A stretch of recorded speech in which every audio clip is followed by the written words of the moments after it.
Akara. Berwarna namun tak nyata. Indah tapi fata morgana. Aku menemukanmu burak. Hanya bisa kusentuh dalam angan. Nistapa merasuki hati. Walau dalam mimpi kau tetap berarti. Sebagai sumber bahagia yang tak ku tahu nyata atau tidaknya.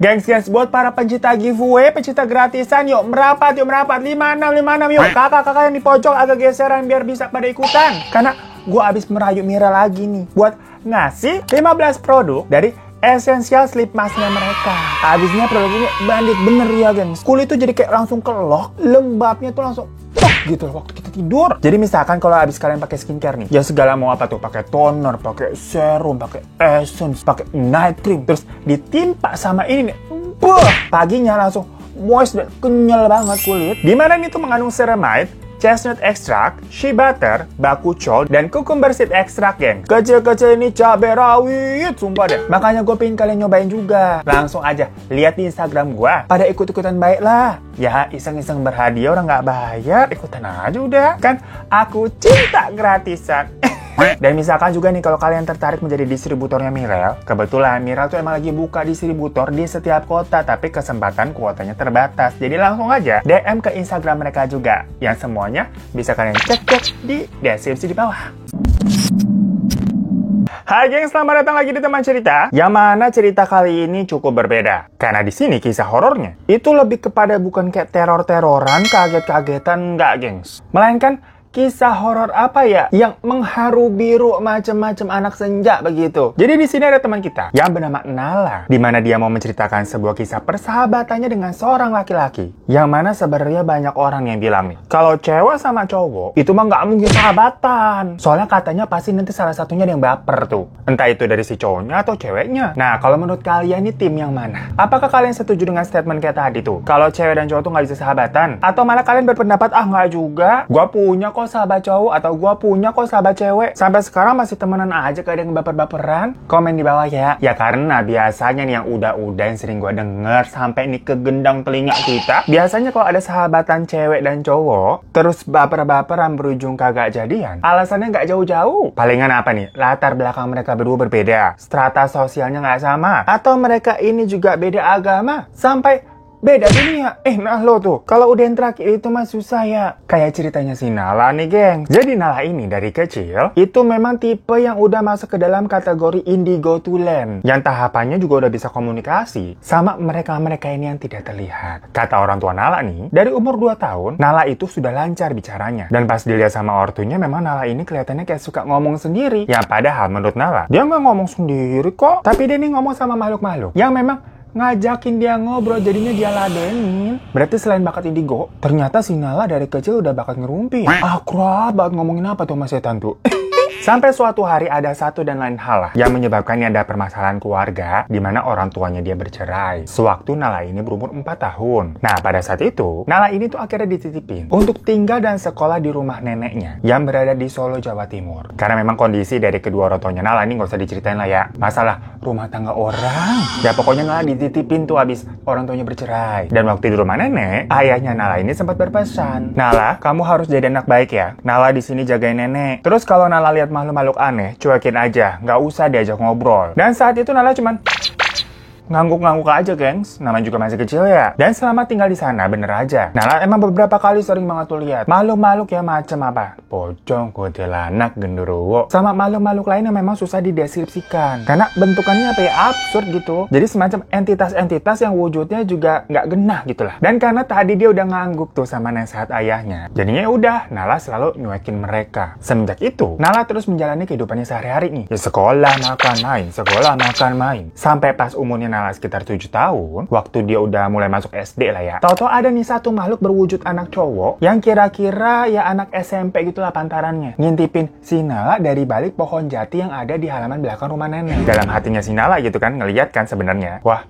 makhluk baru tuh. Soalnya memang sebelum-sebelumnya Nala nggak pernah ngeliat sosok tersebut semenjak dia pindah ke rumah nenek. Tapi karena tadi dia udah terbiasa tuh ya buat nyuekin keberadaan mereka, jadinya ya udah gitu nggak digubris. Namun sepertinya sosok cowok itu tahu kalau sebenarnya Nala bisa lihat dia. Jadi sosok itu tuh sering nongol di area belakang rumahnya nenek sambil senyum ke Nala, kayak cari perhatian. Macam lu semua gitu yang caper kalau kagak punya duit, tahu-tahu nongol gitu kan di depan kamar emak lo, senyum-senyum gitu. Ya, biasaan lu nodong mulu. Sama makhluk itu juga tuh kadang-kadang berdiri gitu di bawah pohon jati. Terus nanti besokan lagi agak majuan lagi ke pohon pisang. Kadang ngumpet di balik jemuran gitu, ngintip-ngintip kayak film India. Sampai tahu-tahu sosok cowok ini semacam jadi official salah satu penghuni atau penunggu di rumah nenek. Lah nemplok mulu itu di halaman belakang, kagak pindah-pindah habisnya. Sampai masuklah di tahun 2017, di mana umur Nala pada saat itu 13 tahun, gengs. Nah, saat itu nenek Nala yang paling disayangi sama dia, yang jatuhnya besarin Nala juga ya habisnya, itu harus berpulang karena sakit. Ya tentunya Nala merasa terpukul sekali, kehilangan sosok yang begitu penting untuk hidupnya. Dan setelah neneknya itu meninggal, ayah Nala ini sebenarnya sempat mengajak Nala untuk pindah bersama dia tinggal di Madiun. Dan di lain sisi, sang ibunya Nala itu juga ngajakin udah tinggal sama ibu aja yuk di Semarang. Tapi karena Nala bingung nih ya, nggak mau berat sebelah dan mungkin kurang nyaman juga dengan keluarga baru dari masing-masing orang tuanya, Nala memutuskan untuk tetap tinggal di rumah nenek. Yang konteksnya di sebelahnya rumah nenek nih dempetan itu ada pamannya, rumah paman sama bibinya. Jadi si Nala ya nggak tinggal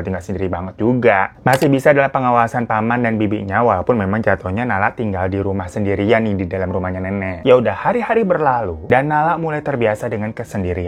Kalau agak sore nih udah mau mulai senja, dia suka bengong gitu kan menatap langit di halaman belakang sambil menangisi kangen nenek, geng. Soalnya dia merindukan banget kehangatan keluarga sebenarnya ya. Sampai waktu Nala ini lagi sedih-sedih gitu kan, lagi galau-galau gitu bengong, ada sebuah suara yang mendistraksi hayalannya dia tuh. Dimana suara itu tuh semacam nanya, kamu baik-baik saja? Nah pas Nala nengok ke arah suara itu, ternyata itu adalah sosok cowok yang selama ini kayak pengen selalu ngajak komunikasi sama dia, yang ngintip-ngintip mulu itu di halaman belakang kayak film India. Tapi kan emang gak pernah digubris nih sama Nala. Dan setelah bertahun-tahun sosok itu terlihat seperti ya itu aja gitu, seperti dulu, nggak beranjak dewasa, nggak jadi berubah juga, mukanya nggak tua, sama aja udah. Ya awalnya Nala itu kan ngelihat dia waktu umur 4 tahun ya, sampai Nala udah umur 13 tahun tuh, malah mereka jatuhnya kayak sepantaran sekarang. Nala ini mendeskripsikan si cowok tersebut, itu katanya kulitnya sawo matang, alisnya tebal, matanya agak sedikit coklat, giginya tuh rapi, dan badannya sedang lah, nggak kurus, nggak gemuk. Dan si cowok ini selalu memakai baju kayak kemeja putih gitu, tapi kayak udah lama mungkin jadi udah agak nguning gitu, agak kecoklatan, dan celana pendek juga ya memang warna coklat, terus kakinya nyeker. Nah walaupun tadi pas adegannya Nala nangis-nangis terus kayak noleh waktu si cowok itu nanya kamu baik-baik saja, ya menandakan berarti kan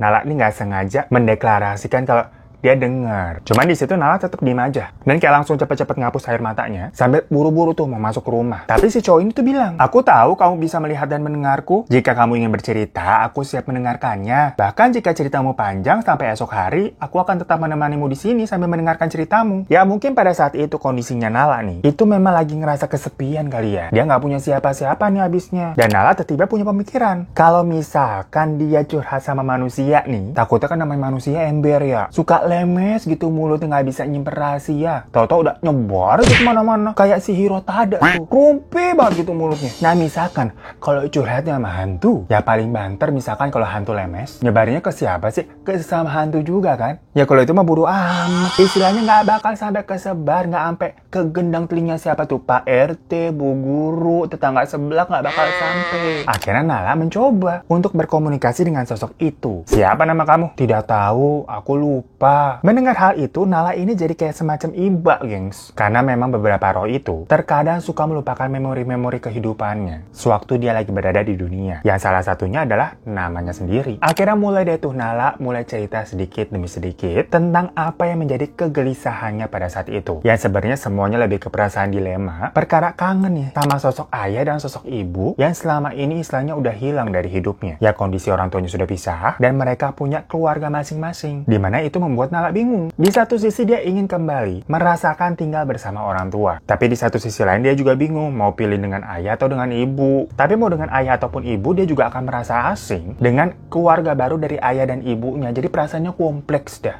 Pergulatan batinnya tuh apa ya? Aduh, bikin mumet begitu kali. Mungkin buat teman-teman yang punya pengalaman atau cerita seperti ini juga bisa relate kali ya. Kalau kata anak sekarang tuh apa? Broken home. Dan sosok itu pun dengerin curhatannya Nala yang dari A sampai Z gitu panjang bener. Tanpa ada semacam judging ataupun kayak menghakimi. Jadi udah dengerin aja. Yang mana nih setelah cerita? Jujur li kata si Nala ya. Agak lega ini hati. Karena selama ini kan Nala biasanya curhat sama nenek. Itu juga nggak semuanya dicurahin ya ke nenek. Masih ada yang kayak ditutup-tutupin. Masih direm-rem gitu istilahnya. Tapi kali ini semuanya belas gitu keluar. Dari mulutnya Nala yang udah lama disimpan di hati. Mungkin kalau hatinya bisa dipijet nih. Udah manggil tukang urut tuh si Nala tuh. Habisnya rasanya pegel nih hatinya. Setelah udah puas cerita, Nala nanya, kamu sendiri bagaimana perjalananmu? Kenapa bisa menjadi hantu seperti ini? Dan sosok itu pun mulai menceritakan sedikit memori yang memang dia ingat tapi samar-samar ya. Dulu dia hidupnya tuh udah lama sekali. Waktu masih zaman Belanda tuh di Indonesia. Waktu company mencari di mana ship itu. Nah waktu itu si sosok ini tuh mengingat terakhir kali dia lagi ada di perkebunan. Tahu-tahu ada warga yang mengepung dia dan ayahnya. Terus mereka dibawa ke sebuah rumah milik salah satu orang Belanda gitu. Di situ ayah dan ibunya difitnah sebagai perampok yang merampok harta benda di rumah orang Belanda itu. Dan saat itu juga dia melihat ayah dan ibunya itu disiksa geng sama orang-orang. Nah saat dia mau memberontak karena melihat orang tuanya disiksa begitu ya, kepalanya duor gitu.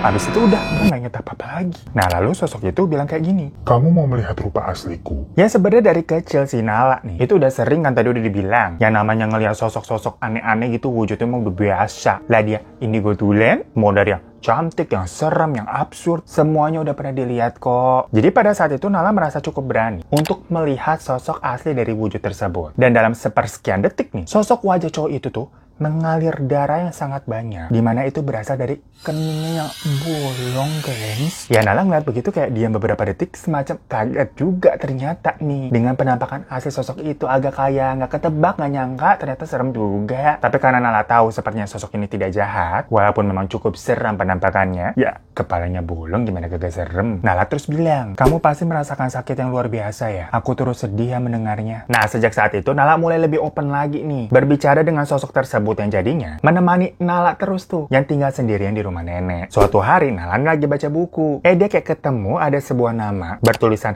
Akara yang ternyata artinya bagus ya. Dan karena tadi sosok itu nggak punya nama, dia nggak inget namanya siapa. Jadi kan Nala juga bingung ya kalau mau berkomunikasi sama dia. Akhirnya Nala bilang, bolehkah aku memberikan kamu nama? Boleh saja, asal nama itu bagus untukku. Bagaimana kalau Akara? Karena dalam bahasa Sanskerta, Akara berarti wujud atau rupa. Karena dirimu walaupun tidak punya nama, tapi tetap punya wujud dan rupa yang bisa kulihat. Mendengar hal itu, sosok tersebut tuh tersenyum dan berkata, baiklah, itu nama yang bagus. Agak cepet ya si Akara setujunya. Harusnya kan kayak ada negosiasi nama dulu begitu ya, kayak mau namain bayi atau peliharaan gitu kan, nggak langsung milih tep gitu. Mungkin harusnya ada perkataan atau perdebatan. Kalau namaku Cak Ngu bagaimana? Atau Chico Jericho begitu. Nah setelah menemukan nama untuk teman barunya itu, Nala bahkan sempat menulis puisi untuk Akara. Yang mana kalau kalian tadi dengar tuh di awal, itu tuh puisi yang ditulis sama Nala, yang dibacakan sama Nala juga di awal video. Nanti abis video ini kelar, kalau kalian belum ngeh, putar lagi dari depannya dari awal ya. Yang mana pas kita denger-denger Nala ini emang kayaknya anak-anak senja. Nah tadi dia mulai ngobrol sama si Akara aja pas lagi bengong-bengong di belakang pas senja kan. Makanya lu pada kalau senja masuk rumah lu, sholat maghrib, malah bengong-bengong di belakang rumah. Didatengin hantu kan lu?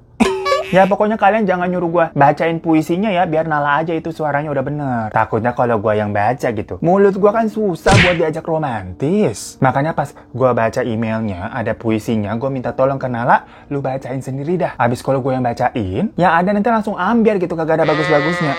Lanjut aja ya. Pada suatu hari ini dari sekolahnya Nala, itu ada karya wisata ke Jogja. Dan di situ juga ada jadwal mereka pergi ke Pantai Parangtritis. Nah, waktu di sana Nala nih langsung mencari spot yang lumayan sepi lah untuk menyendiri, karena dia pun juga agak introvert anaknya kan. Dan karena Akara ini memang jatuhnya sudah ikut si Nala kemana-mana, semenjak mereka udah mulai temenan ya berdua ya. Di pinggir pantai tuh Nala sama Akara tuh duduk, menikmati deburan ombak yang syahdu begitu, yang jadi pengen nyanyi kita. Di sini, di pantai ini, telah terkubur sejuta kenangan. Dihempas keras gelombang dan tertimbun batu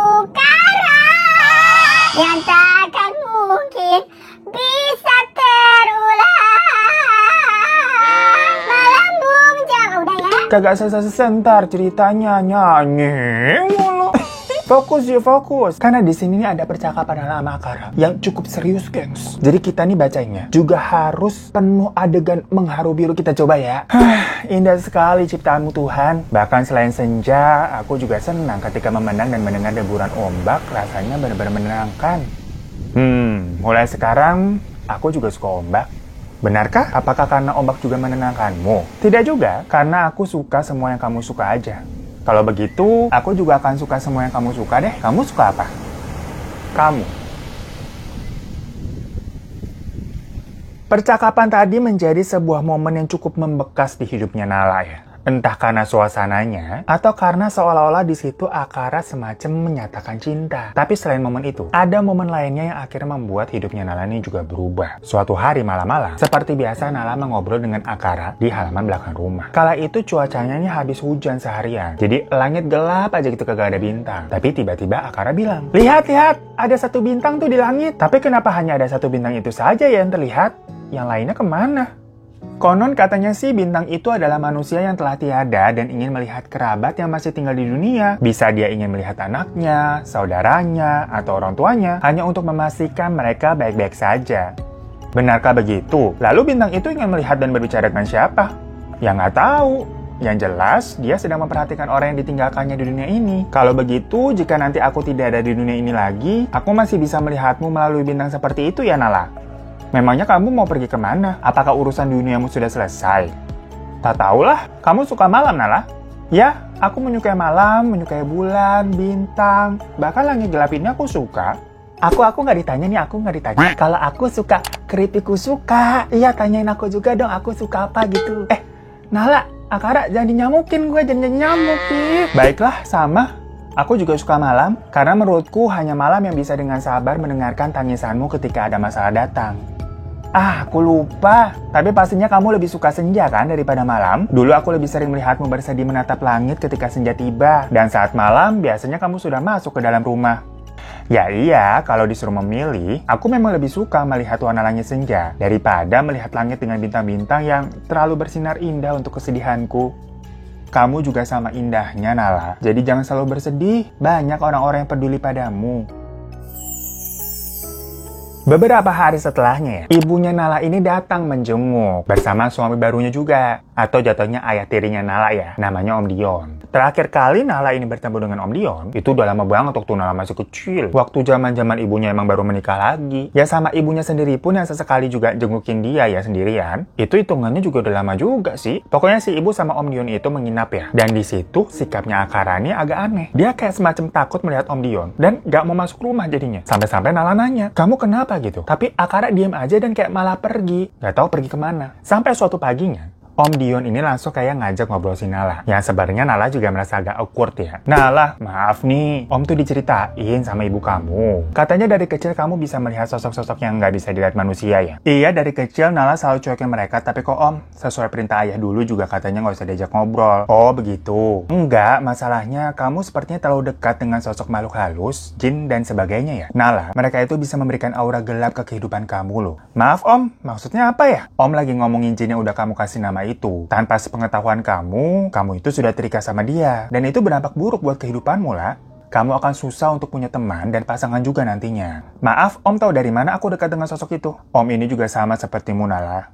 Om bisa melihat. Dan dari kemarin sepertinya kamu berkomunikasi dengan dia." "Akara maksudnya." "Terus kalau aku nggak punya teman atau nggak punya pacar, emangnya kenapa Om?" Si Nala ini memang terdengar agak ketus karena basicnya sebenarnya dia belum bisa nih menerima kehadiran Om Dion ini sebagai ayah tirinya. Jadi di situ Nala ini agak beranggapan Om Dion ini kayak ikut campur ya. "Nala, sadarlah. Kamu itu hidup di dunia nyata. Kamu sama dia itu beda dunia. Kalau kamu pengen terus sama dia, gak mungkin dia yang hidup lagi ke dunia ini menjadi manusia. Yang ada kamu harus ikut dengan dia agar sama-sama menjadi roh. Kamu itu manusia, dan manusia itu bertemannya sesama manusia. Kodratnya memang sudah seperti itulah. Jalan kamu nih masih panjang. Om tahu Om ini bukan orang tua kandung kamu, tapi ibu kamu sebenarnya selalu khawatir dengan kamu lah." Setelah obrolan itu, Nala minta izin buat balik ke kamar. Dia terus ngebatin di dalam hati nih, apakah memang sebaiknya aku melepas Akara ya? Karena memang kalau dipikir-pikir, semenjak berteman dengan Akara, Nala itu seperti mempunyai dunianya sendiri dan menutup diri dari orang-orang sekitar. Sampai-sampai dia nggak punya teman dan memperhatikan kehidupan kehidupannya sendiri nih di dunia nyata. Tapi di satu sisi, Nala ini sudah menganggap Akara itu jadi teman baiknya dan satu-satunya yang bisa mengerti tanpa menghakimi. Namun sepertinya akhirnya Om Dion ini menceritakan masalah Akara tersebut kepada istrinya, kepada sang ibu, yang membuat ibunya semacam langsung panik dan kayak nggak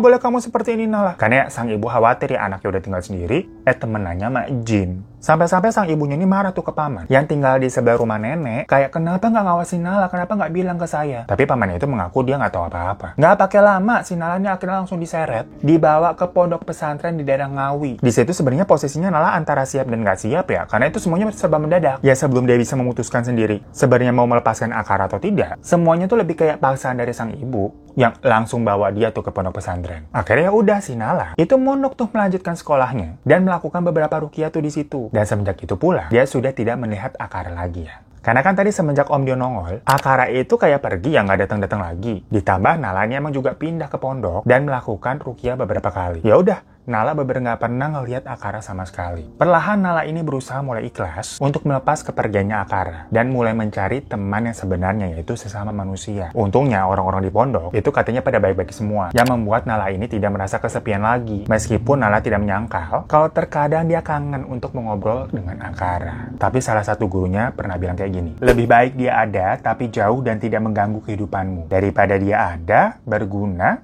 tapi ternyata jadi benalu. Jinmu itu masih melindungimu Nala, tapi dia kembali seperti dulu, hanya bisa melihatmu dari jauh. Semenjak saat itu pun Nala berdoa agar Akara bisa bahagia dan tidak kesepian lagi di dunia yang hanya sementara ini. Dan kalau bisa, semoga Akara itu kembali ke alamnya dengan hati yang tenang dan gembira.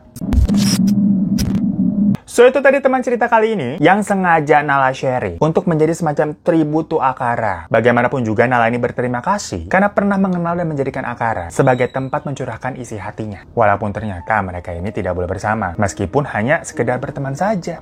Ya pokoknya ini ceritanya Nala ya. Terima kasih banyak Nala. Tapi gue jadi mikir deh. Terus misalkan nih kalau orang-orang indigo yang katanya punya teman-teman hantu dari kecil gitu kan ngikut, sampai nih teman hantunya bisa bantu ini, bisa bantu itu. Nah itu sebenarnya boleh nggak sih? Bisa kan kayaknya seru juga ya. Walaupun mungkin dalam kenyataannya agak serem juga. Jujur nih, karena ilmu agama kita masih cetek banget, itu masih kosong pemahamannya. Kayak buku Siki Cuba yang pas dibuka, bos, angin doang. Isinya mah dikit banget. Nah, jadi mungkin buat kalian yang tahu, atau menurut kalian gimana, komen di bawah ya. Soalnya gue pernah denger tuh emang, katanya lo ya, indigo itu sebenarnya bukan gift dari Tuhan, melainkan dari setan. Cuma lagi-lagi kita kagak paham itu bener apa enggak. Ya mohon maaf gitu kalau salah, makanya dikoreksi. Mau nanya tuh, tulis di komen bawah. Pokoknya peace, love, and gaul ya. Oke deh, thank you semua yang udah nonton. Kalau kalian mau kirim-kirim cerita, langsung aja kirim ke email ini. Dan sampai jumpa lagi di teman cerita selanjutnya. Assalamualaikum.